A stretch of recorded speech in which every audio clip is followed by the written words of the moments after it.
It's time to talk a little more about HTML5. We discussed before that HTML is now in its 5th version, and that HTML5 has introduced new semantic elements which help computers understand what they're really looking at. Let's get rid of all this stuff here. And what we're going to do now is finish writing the framework of this website.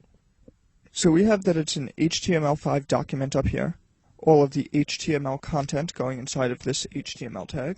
We have a head and a body. So now inside of the body, we're going to break up the document into different parts. As you use the internet, you may notice that a lot of websites follow a similar outline.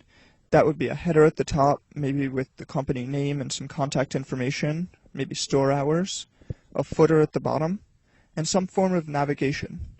It probably has a main section of content, and maybe a sidebar. So in that style, we're going to start the body by making a header tag. Now don't confuse the head with the header. They're not at all the same thing. So less than, header, greater than, we're going to close the tag, and then inside of the tag we're going to write the word header. Next we're going to make the main section of the website, which has a tag name of section. Close the tag, and inside write section. And just to point out, this here is just the tag. That's just the markup. The word is the actual text that will be displayed as header or section. And once we start adding in real content, you'll have a better understanding of what a header is and what a section is. We're just going to keep going for now. The next tag is going to be an article. So less than, article, greater than, close it, and write article inside the tag. Now imagine for a minute that this was a blog. The article would be the actual article that you've written. This isn't a blog, but an article tag is used in almost all websites. Basically, an article tag contains content which isn't dependent on the other content. By that, I mean, suppose you were reading a blog.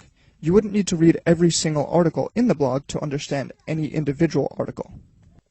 This site we're making here is going to have 3 articles. So let's write the first one, copy the line, and paste it 3 times. Our final tag in this document is going to be a footer. So just like the others, less than, footer, greater than, close it, and footer inside of the tag. Now you might notice that we don't have a navigation. That's because this website is only going to have 1 page. Let's save the document and go back to the browser, refresh the page, and it might not look like much because most of what we've done so far is just marking up the document. In the next lesson, we're going to actually make the header.